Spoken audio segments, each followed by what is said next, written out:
Donc je suis arrivé à Dien Bien Phu tout à l'heure, j'ai loué une moto et je commence à visiter, je viens de faire la colline A1, je viens de visiter l'ancien poste de commandement français, qui est une espèce de bunker.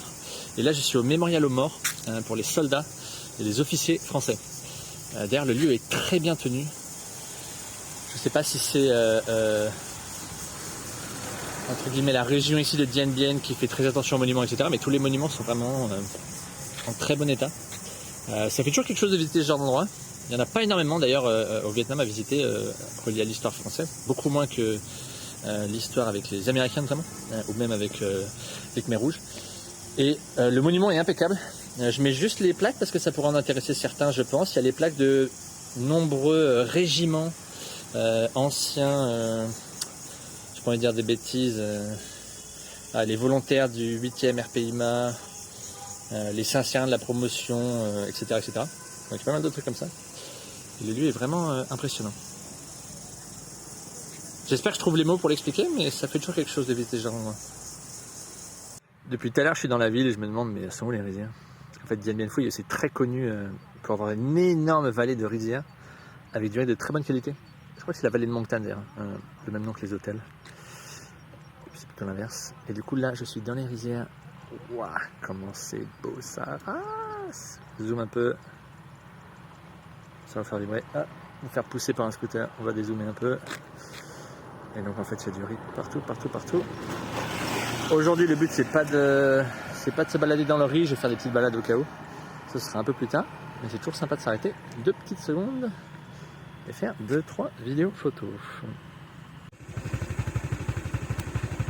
J'allais voir une autre colline, mais j'ai pas l'impression qu'elle se visite. Il y avait un chemin, il fallait marcher sur les roseaux. Et là, je me balade le long d'un canal.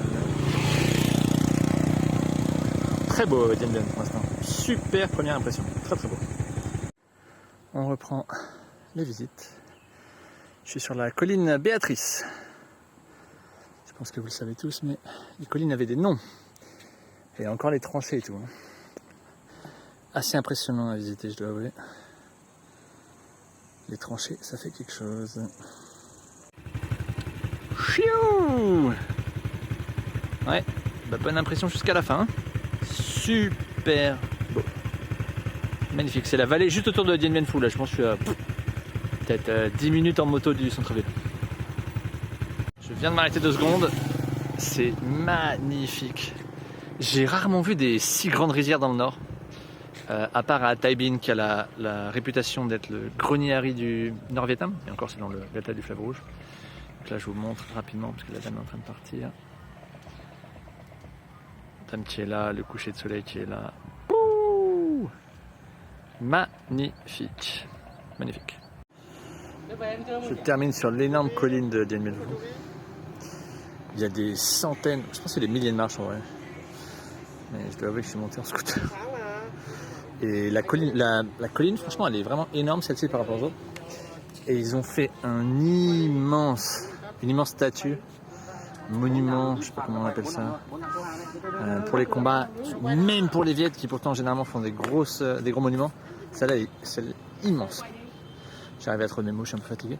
Ça ressemble un peu pour ceux qui sont allés à Ca Mau. Ca Mau, il y a aussi des énormes statues. Et là, franchement, elle est aussi impressionnante celle-là. Très grosse.